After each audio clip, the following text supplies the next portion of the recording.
Hello and welcome to a very special episode of Track Changes. It features an interview with President José Ramos-Horta, President of Timor-Leste, who talks about climate change, sustainable development, the country's oil and gas reserves, and more. And it includes a chat with award-winning environmentalist in Timor-Leste, Mana Leopoldina Guterres. Mana Leopoldina has played a key role in turning a small regional tree planting project in a remote part of the country into a national program backed by international partners. Timor-Leste is almost 700 kilometres northwest of Darwin, just south of the equator. It became a nation in 2002 after a brutal 24-year occupation by Indonesia. Now, more than 2 decades later, Timor-Leste and Indonesia are on good terms. And later this year, Timor-Leste will join a regional grouping of Southeast Asian nations known as ASEAN, which currently has 10 member nations, including Indonesia, Singapore, the Philippines, Thailand, and Vietnam. The vast majority of Timor-Leste's GDP comes from the country's petroleum fund, which is fed from oil and gas revenues, and that dependence is likely to continue for quite some time. But even though it's so dependent on oil and gas, Timor-Leste is also a signatory to a global campaign that is pushing for an international treaty to accelerate the transition to renewables, end the expansion of coal, oil and gas, and to phase out existing production in a fair way. Timor-Leste's signing on to the Fossil Fuel Non-Proliferation Treaty campaign makes it one of only 2 fossil fuel producing countries that is a signatory, the other one being Colombia. For both Timor-Leste and Colombia, the decision to become signatories to the treaty initiative doesn't mean that they're willing to commit economic suicide. They definitely aren't. But it's a strong message to the world that they don't want planetary suicide either. They stand ready to play their part in a fast, cooperative, international push towards a cleaner, fossil-free future, with one important condition. It has to happen in a way that is fair for all countries, especially the world's least developed countries. In a way, I think that Timor-Leste contains in one small country the sort of tensions that would exist in a COP31 Pacific presidency, co-hosted by Australia and its Pacific Island neighbours. Like its island nation counterparts in the Pacific, Timor-Leste is painfully aware that it's highly exposed to climate change risks. And like Australia, it's a fossil fuel producer, though at nowhere near the same scale. This chat with the President gave me plenty to think about. But one thing that I wanted to say up front is that this interview made me think about courage and tenacity. My interview is with a man who spent 24 years in exile from his home country, working for an end to a terrible and illegal occupation. And you'll hear him refer to his friend, President Lula of Brazil, who will this year host the COP30 climate talks, and who was wrongfully imprisoned for almost 2 years on politically motivated charges. It's a reminder for all of us that individuals can triumph over hardship. Although no leader and no government is perfect, and we must always ask them to do more and to act faster, it's also a reminder that there are still some leaders in the world who are an inspiration, even if those leaders are in very short supply. Before we go into the interview, a couple of things that it's handy to know. You will hear the President talk about the Bayu Undan project and the Greater Sunrise project. The Bayu Undan project refers to a carbon capture and storage project that is proposed for the depleted Bayu Undan oil and gas field. Timor-Leste's government-owned petroleum company has a 24% stake in the project, which would be operated by Santos and would store up to 10 million tonnes of CO2 annually. The Greater Sunrise project is a proposed new gas field that straddles the waters of Timor-Leste and Australia. Timor-Leste's government-owned petroleum company has a majority stake in Greater Sunrise. Woodside has a 1/3 stake in the project and would be the project operator. Finally, there is one more international grouping that Timor-Leste belongs to, which it's important to know about in order to understand Timor-Leste's circumstances. It's an international grouping of countries that have either recently experienced conflict and fragility or that are currently experiencing it. This grouping of fragile nations is called the G7+, which is not to be confused with the G7 grouping of the world's richest nations. Timor-Leste is a member of the G7+. In fact, the Secretariat for the G7+ is based in Dili, Timor-Leste's capital city. The fragile nations of the G7+ share lessons for peace building and nation building among themselves and work with development partners.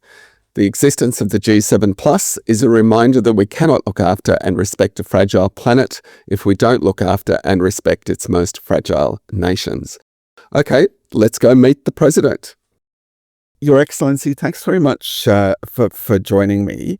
Could I ask you first up to describe both the strengths of your nation and the challenges that it faces over the next few decades? Well, our relative strength is no more, no less than dozens of other small islands developing states in the Pacific, in the Caribbean. We are vulnerable to climate change, as we are very vulnerable to instability in the world. When there are pandemics, for instance, we are very little prepared, have the know-how, the resources to deal with global pandemics like the recent one, COVID-19. Equally, we are very vulnerable to the growing climate change threats, and we already feeling the impact in the sense that very basic. For instance, 50 years ago, we knew November 1st or November 2nd, in the early afternoon, rain begin.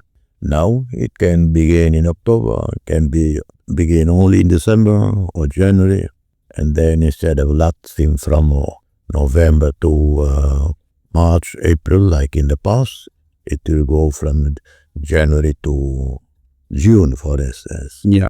So very unpredictable. Either we have a prolonged dry season, which impact on agriculture, impact on water resources for human beings, for wildlife, and so on. So it's a huge challenge that will get worse before it gets better, if it gets better at all. Timor-Leste's economy is highly dependent on revenue from oil and gas operations, yet the nation is also a signatory to the Fossil Fuel Non-Proliferation Initiative, which aims to manage a global transition to safe, renewable and affordable energy for all. Given your dependence on oil and gas revenue, what made Timor-Leste decide it was important to become a signatory? We thanks to being suicidal, we are not. We have a great hopes for the country, great hopes for the future. We are optimists to be suicidal. So, and this means we will continue to rely on the limited non-renewable resources we have to jumpstart our economy and building infrastructures. That means the roads, national roads, rural roads, invest more in sustainable agriculture, water resources, and same time investing in renewable. We starting with renewable solar panels around the country. We have a major solar project starting soon, over $100 million.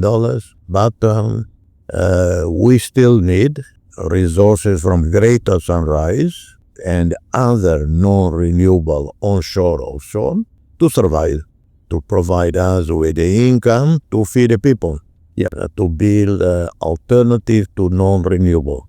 But that will take decades. And we are as it is now. And even if we develop Greater Sunrise and any other non-renewable offshore and onshore, our net contribution in terms of CO2 emissions will be negligible. But this responsibility we are offsetting already with major reforestation programs. Yeah. I am personally the chair of the most successful tree planting and sustainable green agriculture, green economy project in Timor. In 10 years, since I've been the patron of it, we have planted 800,000 trees every single one verified. Is not just claim, is verified, and not just like a reforestation program. It is not just tree planting. No, it is an integrated food chain, agriculture-based, community-based project that involves, yes, tree planting plus other trees that provide income to the people. Yeah. So the project is already bringing income to the people through our sales of carbon certificates. Yeah. We have been certified to sell carbon credit in the carbon market. Yep, this is the Rai Matak project? Yeah, the Rai Matak project. Yeah, that's correct. Yeah. Terrific. I'm keen to hear more about that. But can I ask you, just before we move off the Fossil Fuel Non-Proliferation Initiative, do you think Australia should sign up to that initiative? Yes, Australia and any other country in the region with responsibility, wealthy, industrialized. Australia is pretty much dependent on coal, on uranium, iron ore, all other minerals, oil, gas. It's huge cattle industry, also contribute to carbon dioxide emissions. Australia, very important agricultural sector, is very much water based, water consumption, high water consumption. So Australia should think that it is in the same boat like its Pacific Islands. It doesn't mean that Australia should overnight transition rapidly to renewable. Australia has all the possibility. Can imagine the sun and the solar energy you can capture in the Australian desert is unlimited, and but all of these take generations to change, and no one expecting either us or even Australia to transition in a radical, non-realistic fashion. Yeah. Okay. But nevertheless, being a signatory would send an important signal. Would be a signatory would be is moral boosting, create optimism. But to be consistent in doing so, putting a signature on the initiative, it would have to also go along with a much bigger financial commitment by Australia to adaptation, mitigation, compensation, yes, and so on. Yeah, so I came to talk about those a bit later on. Could you tell me about Timor-Leste's goals for the Bayu Undan gas field and for the Greater Sunrise gas field, and how these sort of fit with both the nation's development plans and with its climate change commitments? Well, Greater Sunrise is clean energy, or relatively clean energy, non-renewable, but is much better than coal. However, it is also fall in the category of non-renewable. And for our country's survive, for the people's well-being, for the security of the country, we need to develop Greater Sunrise, and the sooner the better. We hope that it can happen this year, the signing of the agreement with the joint venture. Our government is committed that it will invest much more in protecting our oceans. We cannot look only on land, but also on oceans. We are half island with Indonesia, Papua New Guinea, Solomon Islands, Malaysia, Philippines, Indonesia, 6 countries. We co-responsible for the so-called Coral Triangle. More than 100 million people live off the Coral Triangle wealth. The waters around Timor are the healthiest. The corals are the healthiest in the entire Coral Triangle area. We have unbleached corals. We have 600 species of corals, 3,000 species of fish in our water. So we are also very protective of this extraordinary wealth. On land and elsewhere offshore, we have Bayundan, which has been depleted, but Bayundan can be used for storage of by the same companies or other companies to activate what has been discussed before. There is a precedent of between Belgium and Denmark. They had an agreement to transfer from one country to another the carbon capture. Yep. And so Bayundan would fit that. Yeah. Okay. I mean, in a way, it strikes me that Timor-Leste is a bit like a microcosm of the dynamics that would operate within a potential COP31 Pacific presidency. Because, you've got Australia, which is highly dependent on fossil fuel revenues, and its potential COP31 co-hosts, its Pacific neighbours, are highly exposed to climate change risks, as is Australia itself. If COP31 is a Pacific-hosted COP, what advice would you give to the hosts in order to make it a success? And what should the goals of that COP be? I personally, I have not discussed with the government, but I personally, as one of the main individuals in the country in making decisions on strategic issues like climate change, I would forcefully endorse, support Australia as with Pacific Islands and Timor-Leste to host COP31, and Australia is well positioned. And as it has happened with other countries that host the COPs, Azerbaijan, Morocco itself a few years ago, Egypt a few years ago, none of them are exactly the best performance in terms of reducing no, I mean, no one's perfect in COP negotiations. But Australia has the good leadership, political leadership, know-how, resources to make something new, starting positive, and that would be applauded. And if Australia can play a more independent policy, I don't even say independent foreign policy, because this is not a foreign policy issue. This is a universal, global issue, climate change.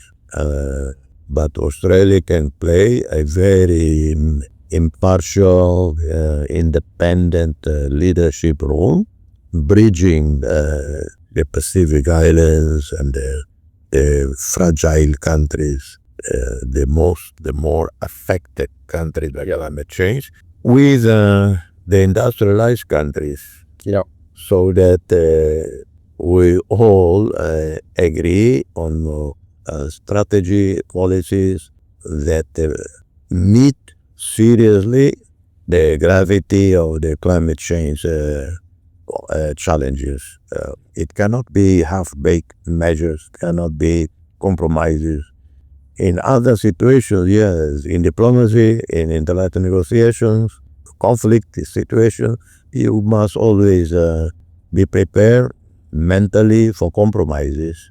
Well, you cannot compromise when you're dealing with climate change, which is real, which is there. We are already way behind the urgency that scientists have alerted us to. So Australia can help building bridge, but it cannot be based on the traditional, the conventional understanding of in negotiation, everybody has to give in. I'm sorry, climate change is not a typical case of that you compromise. You cannot compromise on the fate of nature, on the fate of the globe, of planet Earth. We'll hear more from the president shortly, but now we're going to hear from award-winning environmentalist Mana Leopoldina Guterres. In 2009, Mana Leo and her late husband John Guterres, along with Andrew Ma, started an organization called With One Seed, which started up a community tree planting project in the mountainous region of Baguia, working with local farmers. In 2016, the project became certified under the International Gold Standard program, which meant it could receive carbon credits in recognition of the carbon stored by the trees as they grow. The International Gold Standard Carbon Crediting Program was developed by environment groups, including WWF, with the aim of using the power of financial markets to support the world's most vulnerable people and protect the climate and nature. A few years after Gold Standard certification, the Rai Matak Foundation was established to expand the project. And then, a year or so ago, international climate change investment and advisory firm Pollination Group also became involved in Rai Matak, helping to scale up the project. Pollination does some amazingly good work around the world to help fight climate change and protect nature. Now, the Rai Matak project is operating in every municipality of Timor-Leste, and more than $150,000 has so far been paid to participating farmers. I caught up recently with Mana Leo while she was in Melbourne to talk about Rai Matak. Here's what she had to say. Mana Leopoldina, thanks very much for joining me today to chat about the project, Rai Matak. Tell me a bit about the project. Thank you very much. The project of Rai Matak, it is happened based on the successful of the program With One Seed, which started in Baguia in 2010 with 12 farmers in 2 villages. Then when it is started, there is 4 main objectives, which first is afforestation and reforestation, which 25 years we are in conflict of the occupation of Indonesia, and we have a degradation land. So it is the objective. We want to put back our forest and also restoring the environment, but also the objective of it is to get opportunity to the people, to get money, so then they have power to decide for themselves. So the core elements of the program, there is 4. So one is afforestation and reforestation, as I mentioned, which farmers need to plant trees and look after the trees to be survived. And the second is economic participation, which farmers planting trees in their own land, they get 50 cents per tree per year. And the third objective is universal education. Through the program, there is opportunity for the young generation and old generation to have sharing. So with each year of the payment, we have activities we call forest expedition, which we bring young generation and old generation, local government, local leaders, and community, and also the formal institution like from health or agriculture. So we go into the main forest, and then there is the time to share the experiences and knowledge from old generation to young generation, which we see the forest as our supermarket, our pharmacy, and the heart of the planet. So through the forest expedition, we'll show that where there is no food, we can go into forest to get food. If there is no medicine, we can go into forest to get medicine when we get sick. And the last objective is partnership and relationship with local farmers from one village to other village. They know each other and they do the sharing. And from local farmers, they have a very good connection with the leaders or local government or municipality government and national government, and also international government. So all this is about the partnership and relationship.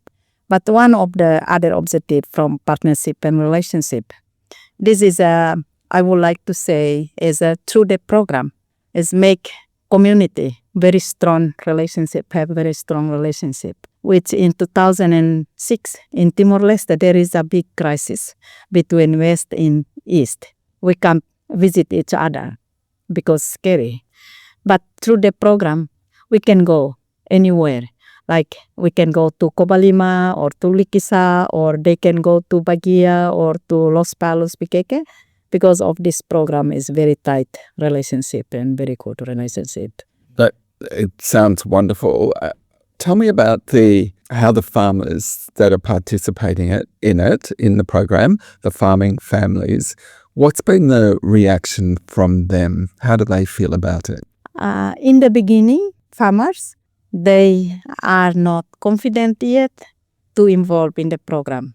That is, in the beginning, there is 58 farmers who came into the meeting, but only 12 farmers involved, because they feel that maybe it is not the right program, because they are worried. Why give us the seedlings and we planted trees, but we pay 50 cents for us? It means that behind of it there is maybe something like in the future people maybe come and get our things or our land. So in the beginning there is like a big challenge to make a trust or build trust. But then after 2016, or it was in 2016, our minister, agriculture minister, Senor Stanislao da Silva, went to Baguia and explained to the community about the benefit of the program. Then the trusting build up.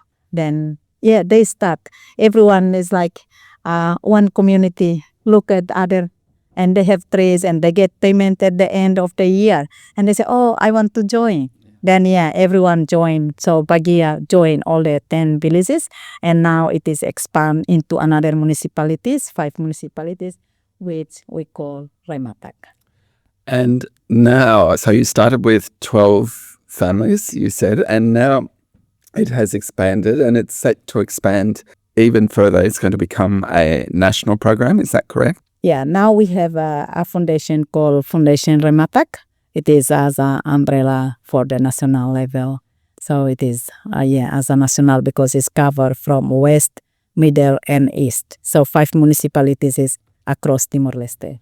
That's a huge achievement. You now have some companies that you're partnering with to get it all to work financially. Can you tell me a bit about those partners and how they became involved and what they bring? So from the beginning, 2009, 2010, it is like the finance is come from like donors or can we say philanthropists? Yes. Yeah. So it is until 2016. Then after the visit of the Minister of Agriculture, Senor Stanislao da Silva, then we have auditor, which gold standard, then gold standard certified. So we get certification from gold standard. Then from 2016, we get we allowed to have to sell the carbon credit. So then how we have money to go with the program. Then in 2020, there is a fund from Union European, which we start with the program of Rematak into another municipalities. Then the fund of Union European finished last year. And now we have a friend or working with pollination. Yes. Yeah, as we'll working for the financial point and how we deliver the program across Timor-Leste. So we work with pollination. And does that make it possible to expand the program that work with pollination? Yes, I'm sure that when we work with pollination, there is the opportunity to deliver the program across Timor-Leste. But another point important, apart of financial, is when we get a memorandum of understanding from our Timor-Leste government. It is the main point, a part of the financial point. Yeah. And then we hope that our government will support us and expand into another municipalities. And tell me, do the trees have to be planted and measured? What are the rules about that? Yeah, we plant the trees and look after the trees, and all those trees have to be looked after and do the management in counting. So it's like for the transparency, every year we count the trees.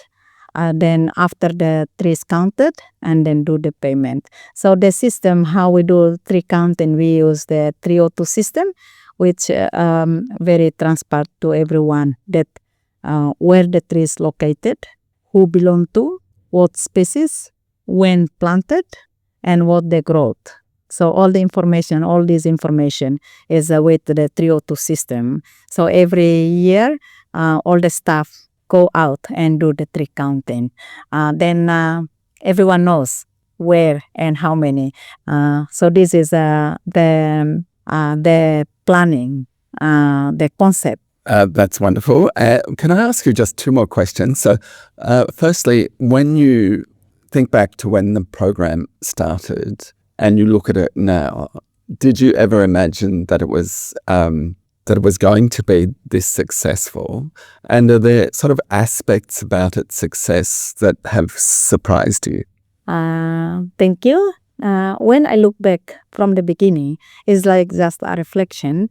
I say that there is the idea, but when we step, we don't know exactly how we step, but based on the building trust. So like community trust the program, and then it is goes. And this is the other things I can see is like the grassroots activities and program.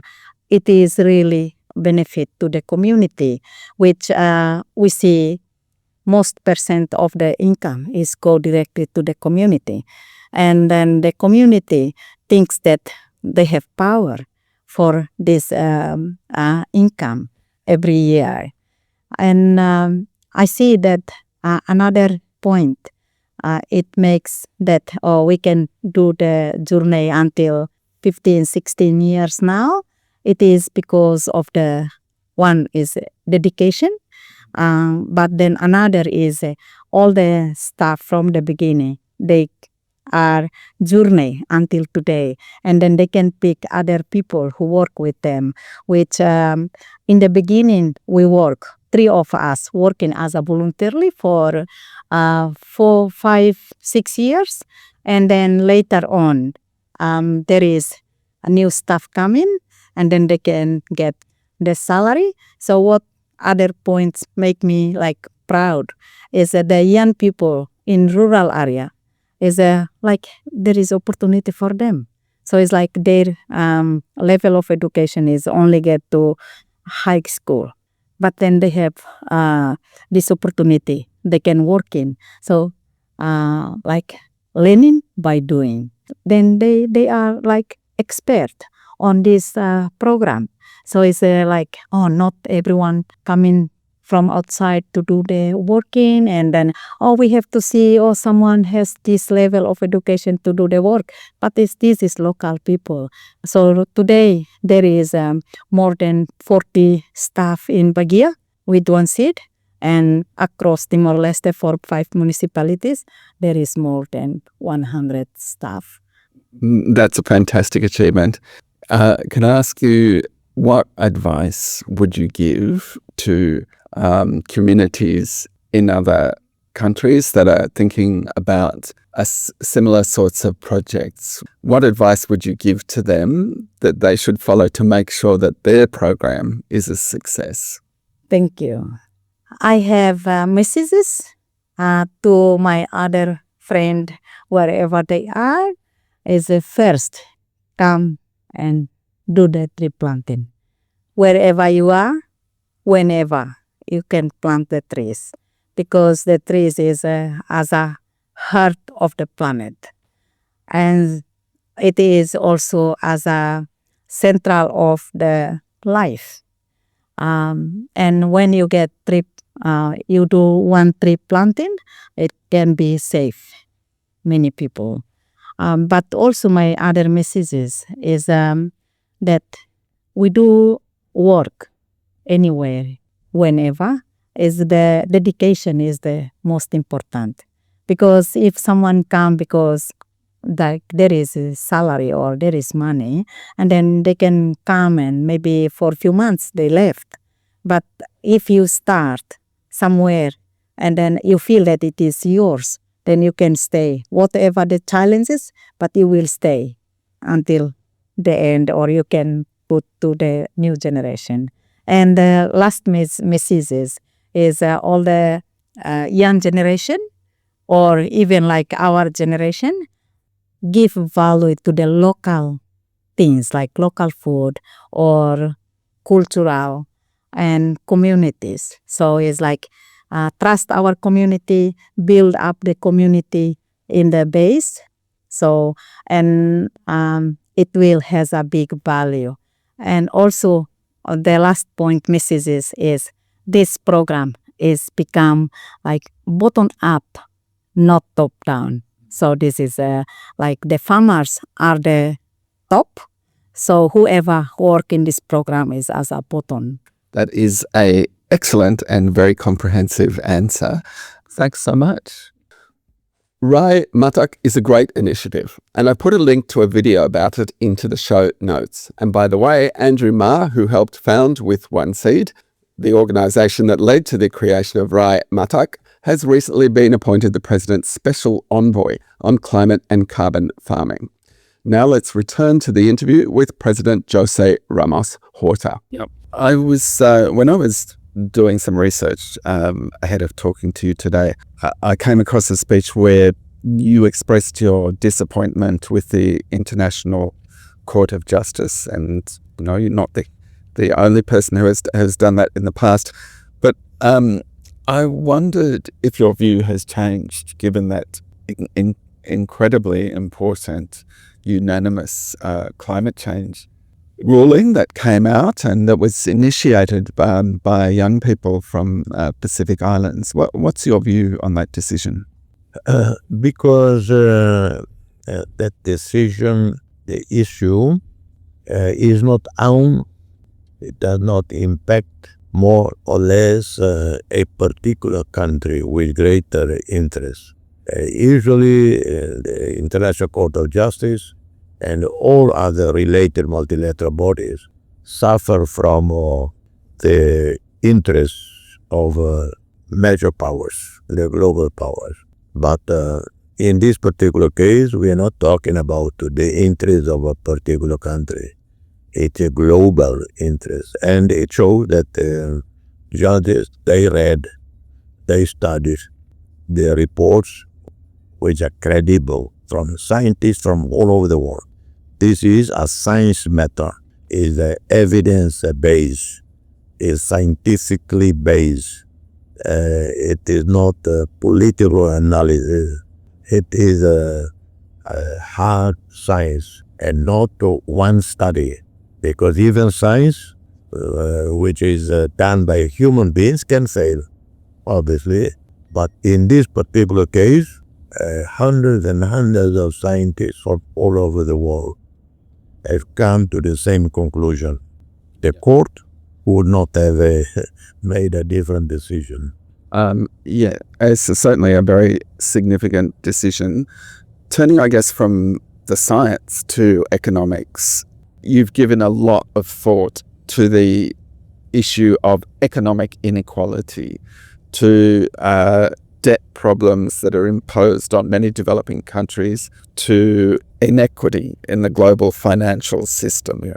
We are in such an absolute mess.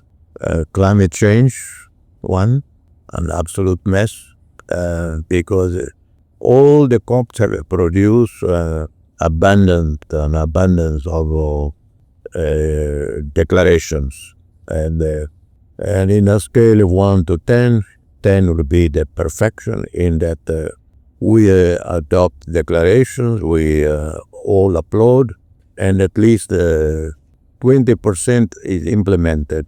But mostly one COP after another, one major declaration after another, which we applaud, and then the pledges, the commitments by the main polluters, the richer countries, are very little to see.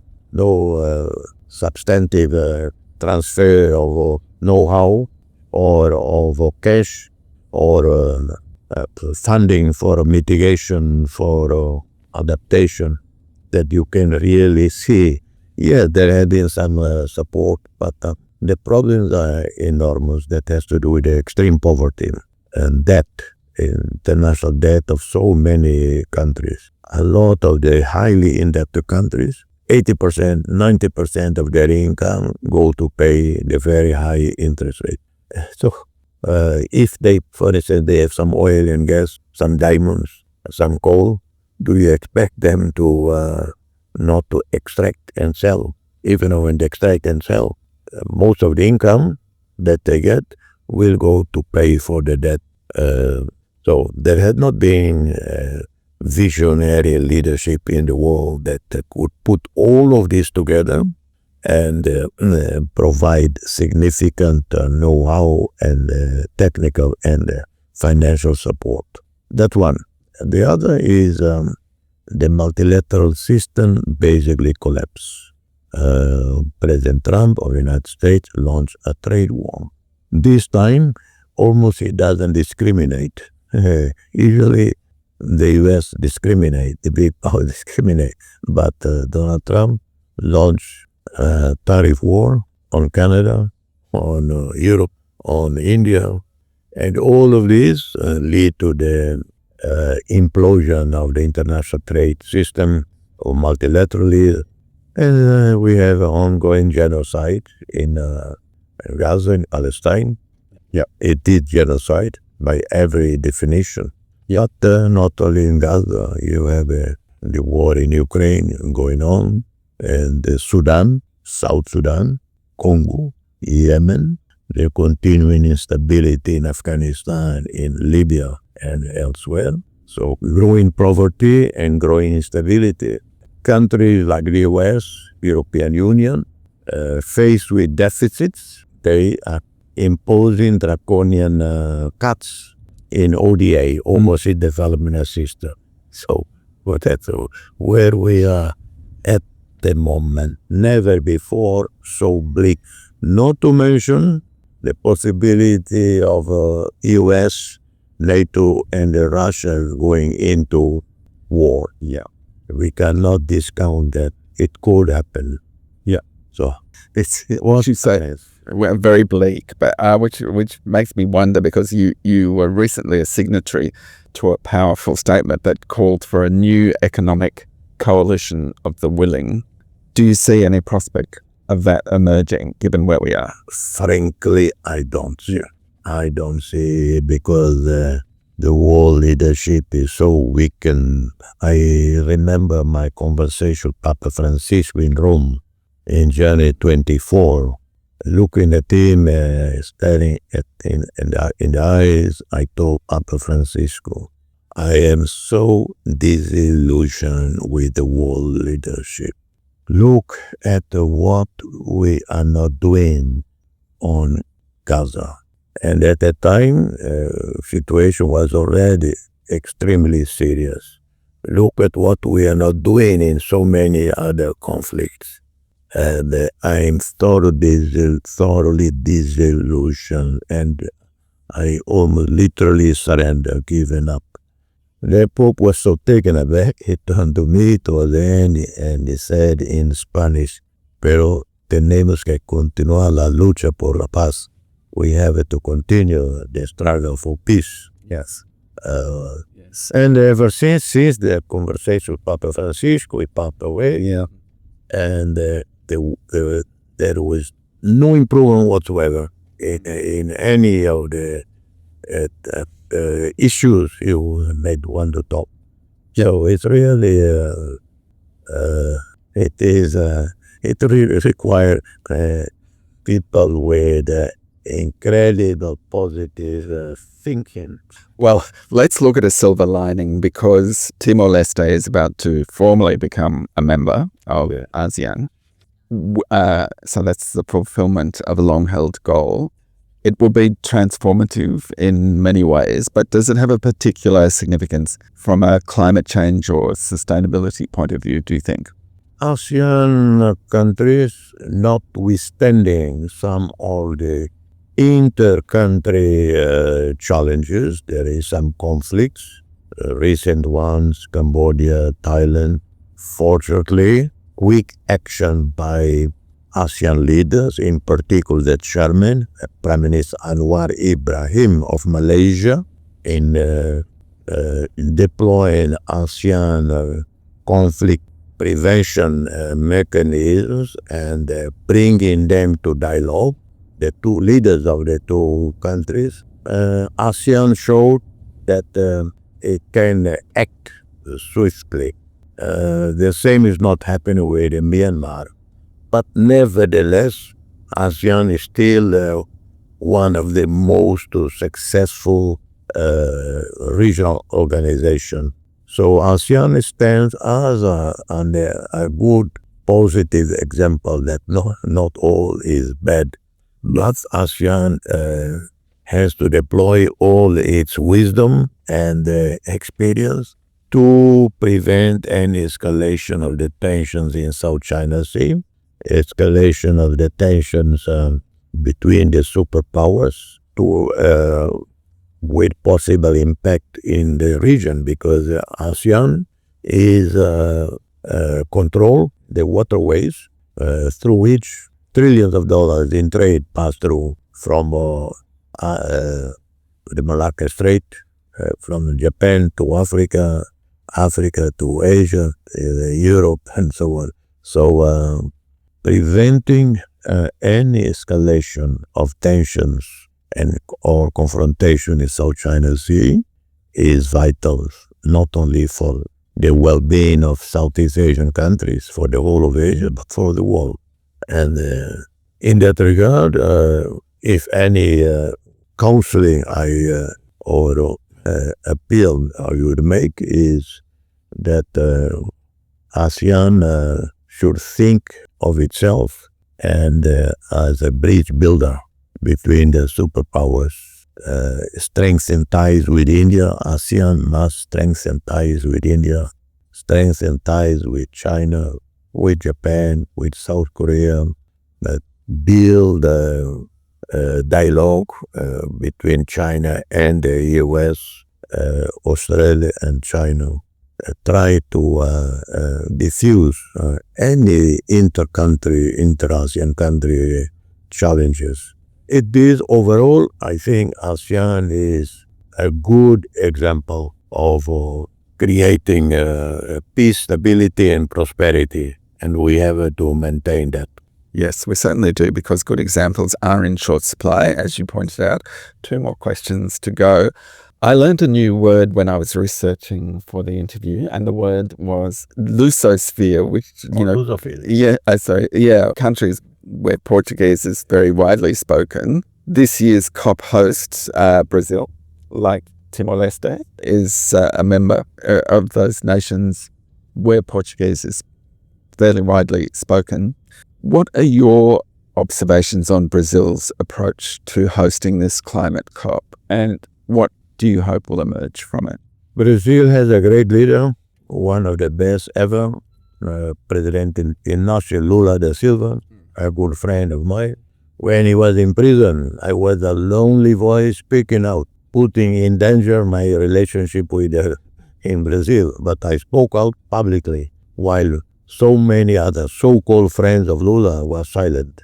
So, and he is a great hope for Brazil, but he has only 4 more years to go. And he can run again, as I understand. And I say that because he would need many more years to stabilize the economy, to resolve problems of incredible challenges of poverty in Brazil, instability, because the other side of the fence in Brazil, the very, very conservative elites are not making it easy for Lula to implement his visionary policies in regard to protection of Amazons, protection of native Brazilians, Indians, indigenous people, protect the Amazon forest, Amazon River, and all of that. But Lula, yes, it's a great inspirational leader. Yeah. Thanks so much. I hope you enjoyed the interview with President José Ramos-Horta and with Mana Leopoldina Guterres. This episode gave me plenty to think about. Firstly, it made me think that oil and gas production will keep flowing if development assistance continues to dry up, and if loans to developing countries continue to be provided on hugely unfair terms, and if the huge amounts of money that continue to slosh around the globe slosh only to the rich and not to the poor. This episode also reminded me that the UN, for all its faults, can still be a powerful force for good. After all, it was UN stewardship that eventually guided Timor-Leste's transition to nationhood. And although the gold standard crediting regime that underpins Rai Matak is independent of UN processes, it has some important shared history with UN efforts to fight climate change. It's also worth noting that it's UN processes, along with the tenacity of Pacific Island youth, that delivered the recent landmark climate change ruling from the International Court of Justice.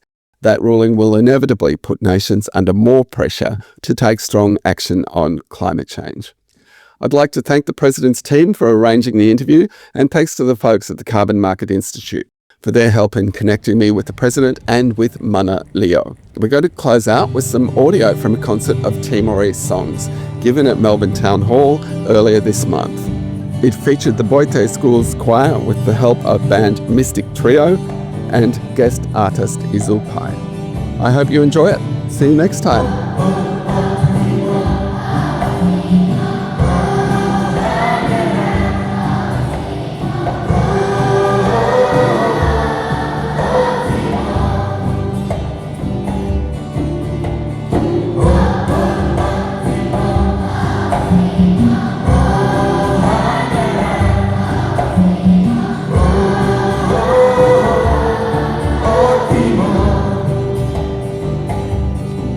Lord,